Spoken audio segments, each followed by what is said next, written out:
chills. Number 9. Who Killed Cock Robin? Penned in 1744, this nonsensical poem casually introduces children to the morbid concepts of death, murder, and funeral preparations by using cute little animals and insects as examples. In the original poem, which is only 4 verses long, a sparrow calmly admits to shooting the bird known as Cock Robin with a bow and arrow. No explanation is given, just a heartless murder without a motive. Apparently, this was not enough to scare children, so roughly 3 decades later, an extended version has a fly watched with fascination as Cock Robin slowly dies from the arrow, a fish who collects his blood in a dish for who knows what, a beetle offering to sew a death shroud for Cock Robin to wear as a ghostly shade, an owl grave digger, and all sorts of other non-human participants eagerly volunteering to perform some sort of death-related chore at the funeral. Eventually, Victorian-era illustrations were added, and that's where things take a really bizarre turn. A fly dressed in a turncoat gracefully bows towards the reader and beckons for them to embrace death.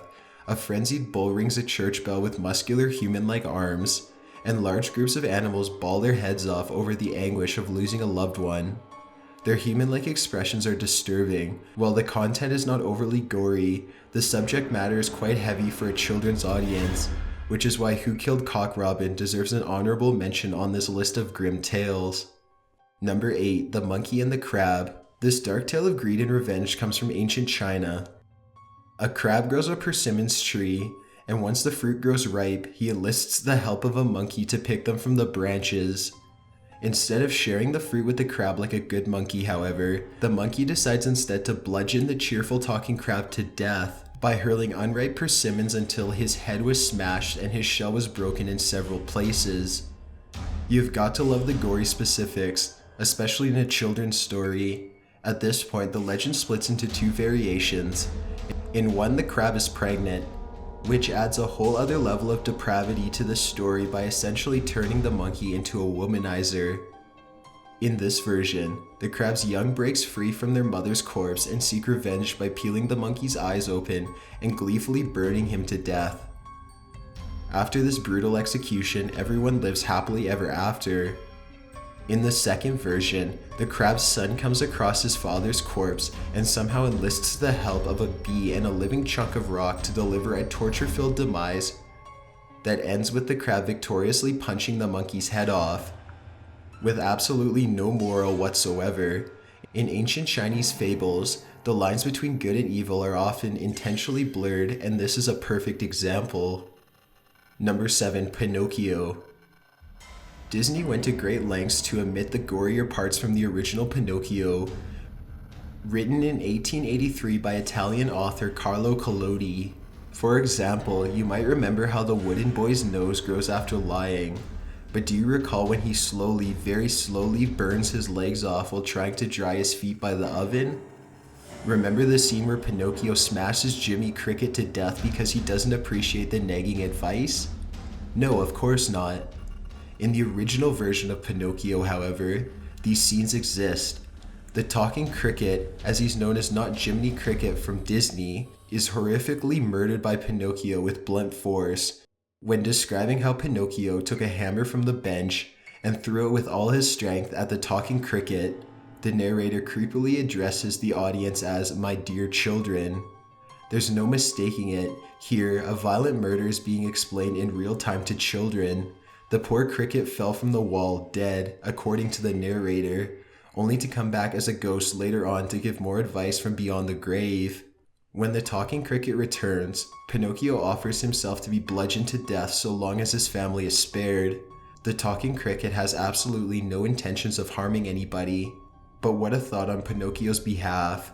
That is one emotionally disturbed puppet. Did we also mention that Pinocchio was hanged by an angry mob? And that was where the story was originally supposed to end, until the editors convinced Collodi to lighten up and write an ending that wouldn't send kids screaming into their mother's aprons. Somehow, these scenes did not make the Disney cut. Number 6. The 5 Chinese Brothers. Let's move away from insects, animals, and puppets and focus more on human acts of depravity. The 5 Chinese Brothers takes kids on a whimsical illustrated journey of prolonged murder trials and capital punishment. Learning about the death penalty is a great subject for a kid's book, right? Apparently so, according to Claire Hutchett Bishop. This is probably the only children's story to ever deliver the lines, "He was arrested, put in prison, and condemned to have his head cut off," and "All the people were assembled on the village square to witness the execution with a rosy tone." As the story implies, there were 5 Chinese brothers, each with their own special superpower that will come in handy later. One of the Chinese brothers swallows the sea so that he can fish, but he accidentally drowns a village child after he spits the sea back out. For this, he is sentenced to death. To avoid this punishment, the Chinese brothers secretly trade places with each other over and over again.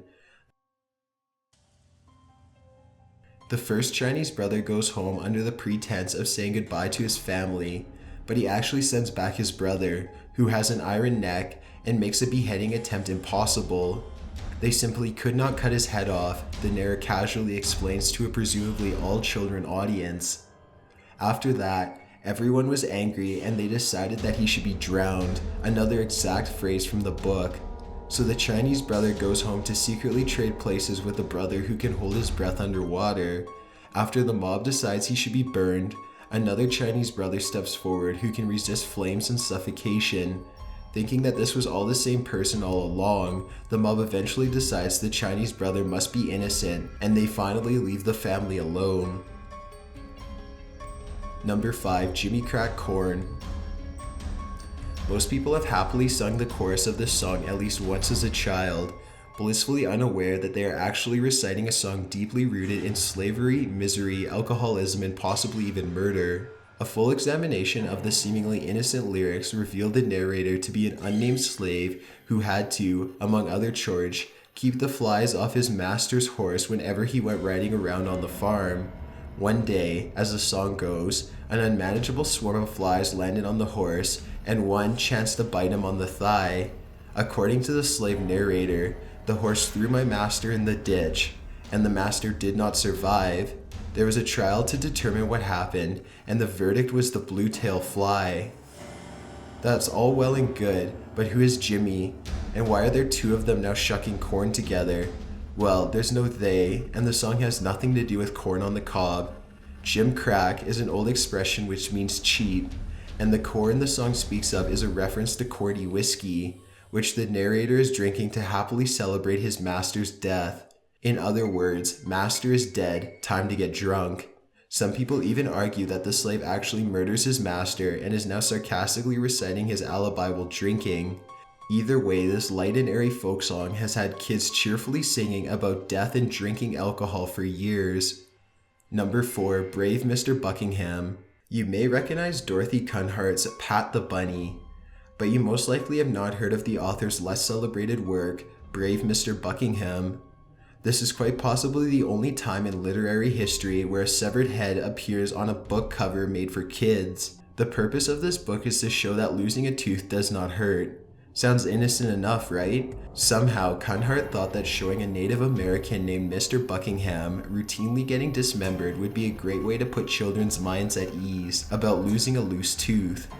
Throughout the story, Mr. Buckingham chops his arm off while landscaping, burns his leg off in the kitchen, gets his hand cut off by a saw, and even gets his neck run over by a car. After every accident, Mr. Buckingham proudly exclaims, "That didn't hurt." This is supposed to be reassuring, but it most likely encourages kids to be afraid of horrible household accidents that they never would have imagined otherwise. Tragedy after tragedy, the Native American relentlessly carries on until he is nothing but a smiling, decapitated head on a table at the end of the last page. For some reason, he is being fed strawberries by a little girl, and he says, "That didn't hurt," after every bite. Creepy? Yes. Reassuring for kids with a loose tooth? Not so much. Number 3. Strawwell Petter. This German children's book was translated into English by Mark Twain, author of The Adventures of Huckleberry and Finn. The title means Shock-Headed Peter, and it is a collection of short stories following helpless children as they learn not to misbehave the hard way, usually in the form of death. The story of Soup Caspar, for example, is a cautionary tale warning children to always clean their plate or else. Augustus is a young German boy who repeatedly refuses to eat the nasty soup his family ever so graciously offers him every night for dinner. The child wastes away a little more each time he refuses soup. The moral of the story is distinctly rapped upon the final line, which abruptly reads, "And on the 5th day he was dead." Another entry, aptly named The Dreaded Story of Pauline and the Matches, follows a girl named Pauline who wants to light a match much in the same manner that she has seen her mother do plenty of times before. Predictably, she sets herself on fire. The narrator does not mince words when describing how she burns all over, everywhere, her arms and hands and eyes and nose, till she had nothing more to lose. The accompanying illustration also holds nothing back. It's literally a little girl set ablaze, screaming, flapping her arms wildly. As for Pauline's remains, no trace of her was found except for her shoes in a pile of ashes. Clearly, the writing style for these folk tales is far too brutal to be considered appropriate for any children for the modern era, but in Germany, this was an effective way to teach kids. Number 2, Krampus. Germany continues a timeless tradition of scaring its young with Krampusnacht, or Krampus Night, a grim celebration of a Christmas demon that is in every child's worst nightmare. While the rest of the world was excitedly leaving cookies for Santa as a child, German children were filled with dread at the thought of Krampus, a goat-legged hellion with curled horns, ashen skin, and a forked tongue, and a rod for beating bad kids. Whereas Santa merely denies you your favorite presents for misbehaving, the Krampus will literally destroy you. Oddly enough, both figures dispense coal to bad kids. Both also carry sacks, but Krampus has a sack full of kids to take with him, not presents to give out. If you've been bad, into the Krampus's bag you go. According to the legend, the Krampus will either drown the children or take them back with him to hell, hunting down children, beating them senseless for minor infractions, and sending them to hell for eternal punishment. It's Christmas time in Germany. Number 1, The Little Match Girl.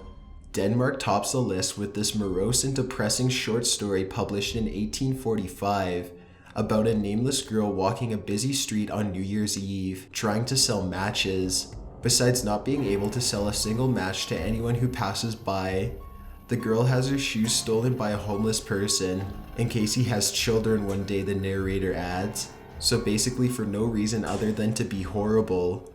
Desolate, the little girl sits down in an alley, where she grew colder and colder, and reflects on her horrible life. Are you depressed yet? It only gets worse. She could return home, but her father will beat her for not making any money. Besides, she thinks it is almost as cold in her house as it is outside. Her family is so poor, they are forced to plug cracks in the roof with straw and rags. Rather than go back to her abusive father, the girl decides to keep herself warm using the matches. She must not remember Pauline from Straw Will Pet Her. While keeping herself warm, she is magically able to see through a wall into someone's home. She is looking into a dining room. Suddenly, a roasted goose gets up from the table and charges at her. The narrator does not openly say it, but the girl most likely hallucinates the scene from a combination of hypothermia and starvation. Moments later, the girl is leaning against the wall, frozen to death. Her grandmother's spirit, the only person who had loved, guides her higher and higher towards heaven, which is the only solace this depressing story offers. In the meantime, however, her frozen corpse is waiting to be discovered by whoever chances upon it. End of story. Happy New Year?